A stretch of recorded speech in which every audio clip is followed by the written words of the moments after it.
Alors à présent, on va étudier comment estimer l'humidité des sols. Vous allez voir, c'est assez étonnant, à partir des images Sentinel. Et on va accueillir Nicolas Bagdadi, donc, qui est directeur de recherche à IRSTEA.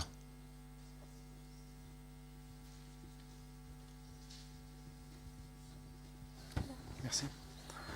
Bonjour à tous, bonjour à toutes et à tous, et merci pour Nicolas qui a accepté de déplacer son créneau pour que je puisse faire ma présentation. Donc je vais présenter, on va dire, une des applications du capteur radar Sentinel-1. Donc vous avez beaucoup entendu parler de Sentinel-2, peut-être un petit peu moins de Sentinel-1.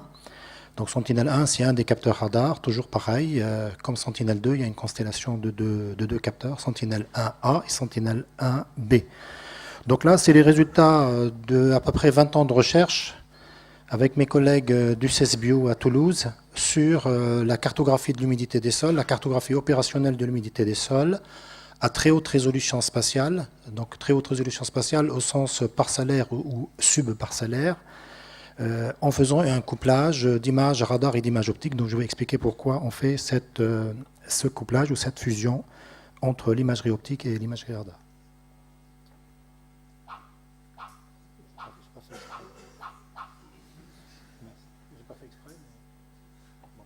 Alors, quelques informations sur les capteurs radars. Les capteurs radars sont des capteurs actifs, donc c'est très différent des capteurs optiques. Actifs au sens où le capteur fournit sa propre source d'énergie. C'est-à-dire, en fait, le rayonnement, il est fourni par le capteur lui-même. Et de ce fait, pour avoir des images, on est complètement indépendant de la source d'illumination solaire. Donc pour ça, on a des images jour et de nuit, et on a des images qu'il y ait des mauvaises conditions atmosphériques ou pas.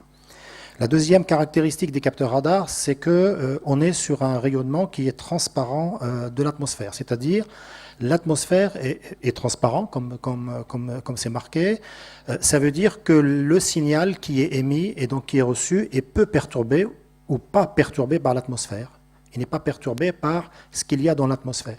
Alors ça, il faut prendre ça entre guillemets parce que sa dépendance avec l'atmosphère, elle est effectivement faible, voire nulle, quand on est en présence des grandes longueurs d'onde, mais quand on est en présence des toutes petites longueurs d'onde, l'atmosphère peut perturber le signal. Mais en tout cas, pour la bande C, c'est-à-dire 6 cm de longueur d'onde, on peut dire que l'atmosphère est transparente. Donc du coup, on n'a pas d'interaction entre le rayonnement émis et l'atmosphère. La troisième caractéristique importante du signal radar ou de la technique radar, c'est que le signal est très sensible aux paramètres du sol. C'est-à-dire, en gros, si on s'intéresse au milieu agricole, on a un signal radar qui est très sensible aux paramètres du sol et à la végétation. C'est-à-dire, on va être très sensible à l'humidité du sol, à la rugosité du sol et au couvert végétal. Alors, le couvert végétal, c'est le contenu en eau, la biomasse, etc.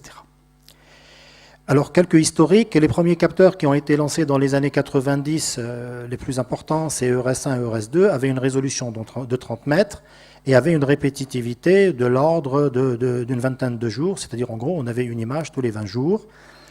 Alors une caractéristique aussi de ces capteurs, c'est qu'il y avait une seule polarisation et une seule incidence, c'est-à-dire en fait c'était des images avec un seul canal, c'est-à-dire l'image elle était en noir et blanc.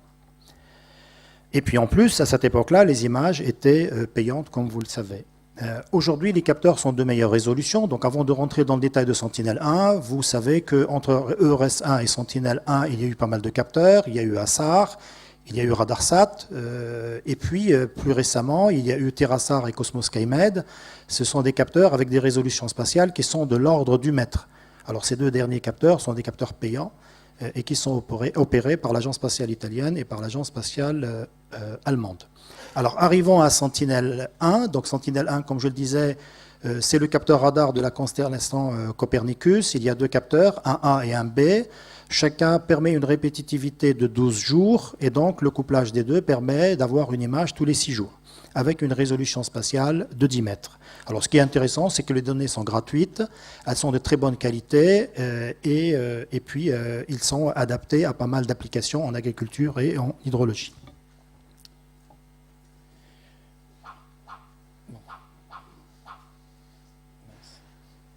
Alors, avant de rentrer dans le détail de la technique, quand on s'intéresse au signal radar, on s'intéresse à 3 paramètres instrumentaux, la longueur d'onde, Et puis l'angle d'incidence. Alors l'angle d'incidence, c'est l'angle que fait la visée du capteur avec la normale, et puis la polarisation de l'onde, parce qu'en fait on est sur des systèmes actifs avec une polarisation de l'onde en émission et une polarisation de l'onde à la réception.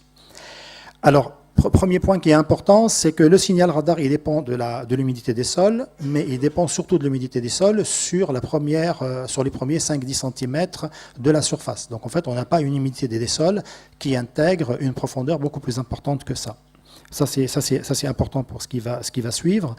Et puis, l'arrivée de Sentinel 1 nous permet d'avoir des estimations de l'humidité à des échelles très fines, comparativement à ce qui peut exister aujourd'hui, parce qu'aujourd'hui, même depuis quelques années, il y a pas mal de données sur l'humidité des sols avec des capteurs SMOS, SMAP, ASCAT, mais qui sont à des résolutions qui sont de l'ordre de quelques kilomètres, voire quelques dizaines de kilomètres. Alors quelques illustrations pour voir un petit peu, pour avoir un petit peu la sensibilité du signal aux paramètres du sol. Donc là, par exemple, vous avez deux parcelles, une qui est codée, qui a les valeurs qui correspondent, je ne sais pas comment ça marche, qui correspondent à la couleur bleue, et puis l'autre qui a une couleur un petit peu jaune-rouge. Donc ces deux parcelles qui ont été acquises à deux dates différentes. Et le code couleur correspond au niveau du signal. En fait, ce qu'on sait, c'est que le signal augmente avec l'humidité du sol. Le signal augmente, voilà. Donc, le signal augmente, c'est là. Donc, le signal augmente avec l'humidité des sols. Donc, par exemple, le 13 mai, on avait une parcelle avec un faible signal, c'est-à-dire une faible humidité. Et puis, le 13 février, on a une parcelle avec un fort signal qui correspond à une forte humidité. Alors, quand on regarde le comportement du signal en fonction de l'humidité, on voit qu'il augmente d'une façon linéaire avec une sensibilité qui est de l'ordre de 0,35 décibels par volume pour cent. C'est-à-dire 3% d'humidité entraîne une augmentation du signal radar de l'ordre de 1 décibel. Alors la deuxième caractéristique du signal radar, c'est qu'on a une forte sensibilité à la rugosité du sol. Donc là, c'est une parcelle où l'agriculteur avait labouré une partie. Donc là, on voit un signal qui est très élevé, ce qui correspond à des fortes rugosités, parce qu'il y a le labour. Et puis ce bout de la parcelle qui n'a pas été labouré à l'heure d'acquisition de l'image, on voit qu'il a un signal qui est plus faible. Et quand on regarde le comportement du signal en fonction de la rugosité, on voit que le signal augmente d'une façon exponentielle ou logarithmique avec la rugosité. Donc chaque point ici et ici correspond à une mesure de rugosité ou d'humidité sur une parcelle avec le signal radar moyenné.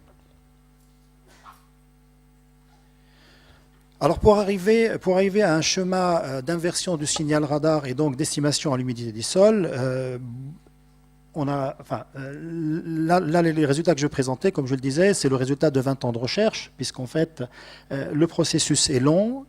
Tout d'abord, il faut analyser la sensibilité du signal radar aux paramètres du sol, c'est-à-dire tout d'abord, il faut comprendre comment le signal se comporte en fonction des paramètres du sol, parce que si on ne sait pas comment ça se comporte, on ne sait pas comment on va pouvoir l'estimer par la suite. Et donc, première chose, c'est regarder la sensibilité en fonction des paramètres de l'instrument, mais aussi pour des caractéristiques du capteur lui-même, regarder comment le signal se comporte en fonction de l'humidité et de la rugosité. Et puis ensuite, pour pouvoir inverser le signal radar, c'est-à-dire pour pouvoir inverser le signal qu'on a sur les parcelles et estimer donc l'humidité dans ce cas-là, on a besoin de faire de la modélisation du signal. Donc il y a pas mal de modèles qui existent, donc il faut les tester, il faut les améliorer, il faut en proposer d'autres. Et ensuite, on va utiliser ces modèles-là. Dans le cas de la présentation que je vais continuer par la suite, on a utilisé des réseaux de neurones, c'est-à-dire il faut toute une étape d'entraînement pour pouvoir donc inverser les images. Et donc, on va utiliser des modèles qui sont calibrés. Donc les modèles calibrés nous permettent de faire des simulations des signaux, on fait de l'entraînement à partir des réseaux de neurones, et puis ensuite, une fois qu'on a les images, on applique ce réseau de neurones et on inverse les images pour estimer l'humidité. Donc ça, j'ai commencé à le dire, estimation de l'humidité avec les réseaux de neurones. Le couplage se fait avec Sentinel-1 et avec Sentinel-2. Alors pourquoi on va utiliser Sentinel-1 et Sentinel-2? C'est parce que tout simplement sur les parcelles agricoles, il y a de la végétation.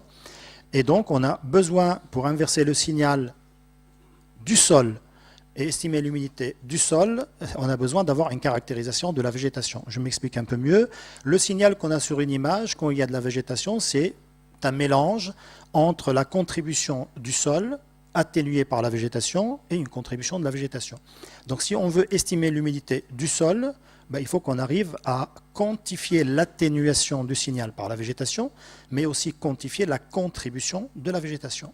Et donc, ces deux composantes-là, on va pouvoir les modéliser en utilisant donc les images optiques. Donc le simulateur, donc j'ai parlé des modèles. Donc le modèle qu'on va utiliser, c'est un modèle qui est relativement connu, qui s'appelle le Water Cloud Model, qui est couplé avec un autre programme qui s'appelle l'Integral Equation Model, ce deuxième modèle, il nous fournit la composante du sol, et le premier, il retrace la composante globale du signal. Et donc l'échelle du travail, c'est une échelle intraparcellaire, c'est-à-dire en gros, on va prendre une image optique, on va la segmenter. Donc si la parcelle elle est homogène, on va faire l'estimation à l'échelle de la parcelle. Et si dans une parcelle, on a 2 segments ou 3 segments qui ont une radiométrie différente, on va estimer l'humidité sur ces différents segments. Donc c'est pour ça qu'on dit on va travailler à l'échelle intraparcellaire. Alors sans rentrer dans le détail de ces choses qui sont relativement barbares, qu'est-ce qu'on voit? On voit ce que je viens de dire à l'instant. Le signal qu'on reçoit, c'est une contribution de la végétation, c'est-à-dire en gros le signal rétrodiffusé par la végétation, plus le signal rétrodiffusé par le sol, multiplié par T au carré, qui est l'atténuation due à la végétation. Donc après, on va modéliser chacune des composantes, et puis une fois qu'on a modélisé chacune de ces composantes-là, on a un modèle qui est calé, parce qu'en fait, on va le caler sur des données terrain, on va aller sur le terrain, on va faire des mesures, et une fois qu'on a un modèle qui est relativement calé, bien calibré, alors ce qu'on fait en général, c'est qu'on fait des mesures sur plusieurs sites, dans plusieurs pays, sur plusieurs cultures, pour qu'on puisse avoir un modèle qui est relativement robuste, pour qu'on puisse l'inverser facilement sur, on va dire, des sols avec des différents types de cultures.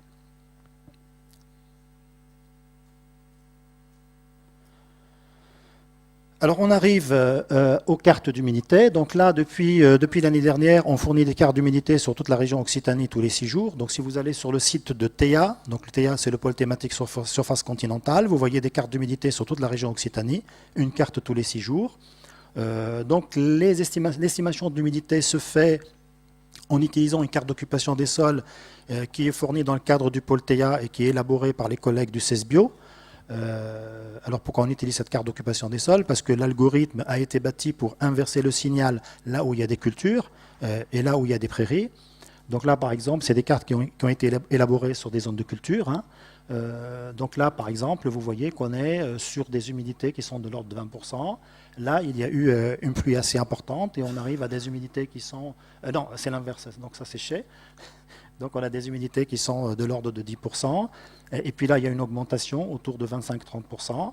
Et puis toujours en parallèle, on va sur le terrain, on fait des mesures d'humidité pour voir quand même que le processus d'inversion fournit des résultats qui sont relativement cohérents. Donc aujourd'hui, on a un algorithme qui fonctionne relativement bien sur des zones de culture, comme je disais, avec une précision sur l'humidité qui est de l'ordre de 5%. Avec, comme je disais, une échelle de travail qui est la parcelle, voire une échelle subparcellaire. Alors les performances, même quand on a l'impression que les choses fonctionnent bien, il y a forcément des limites. Alors l'estimation d'humidité, elle est faite sur des parcelles agricoles, même quand la végétation est bien développée. Toutefois, quand la végétation elle est très très importante, c'est-à-dire qu'on a un NDVI qui est supérieur à 0,7 ou 0,8, eh bien, on a une estimation qui devient de moins bonne qualité. Ce n'est pas l'algorithme qui ne fonctionne pas, c'est parce que tout simplement la contribution du sol devient plus faible. Quand la végétation est importante, la pénétration de l'onde radar dans ce couvert devient plus faible et donc la contribution du sol va être beaucoup plus faible, voire nulle. Et si la contribution du sol est faible, voire nulle, évidemment, inverser un epsilon ne peut pas donner une estimation fiable de l'humidité. Donc ça, c'est le premier, ça c'est on va dire la limitation. L'estimation de l'humidité, comme je disais, elle est avec une précision de l'ordre de 5%. On a une carte tous les 6 jours. On peut aller sur des mailles un peu plus grossières, 1 km par 1 km, voire un peu plus grand. Et puis, comme je disais aussi, ces cartes sont disponibles sur le site de TEA. Elles sont Elles sont gratuites, donc tout le monde peut aller les télécharger et les utiliser. Donc on a élaboré les cartes l'année dernière, donc 2016-2017, et là on est en train de faire 2017-2018. Quand je dis 2017-2018, on commence en septembre. Donc là on a quasiment fini le traitement des images de mois de mars, et normalement les données seront disponibles très prochainement. Et comme je le disais, c'est gratuit. Voilà. Après, j'arrête. Il y a pas mal de diapos pour vous donner des informations sur le site TEA, là où il y a les données. Donc je vous laisserai lire ça, parce que normalement la présentation sera affichée. Il y a pas mal d'ouvrages qu'on a élaborés avec la communauté nationale et internationale sur l'utilisation de la télédétection pour des applications. Donc là aussi, vous pouvez avoir les références. Et puis l'année dernière, on a fait une série d'ouvrages sur l'utilisation, sur l'utilisation de QGIS et de ces librairies pour des applications en télédétection. Voilà. Donc ça peut être utile pour vous, je pense. Voilà. J'arrête. Merci beaucoup Nicolas Bagdadi, très intéressant.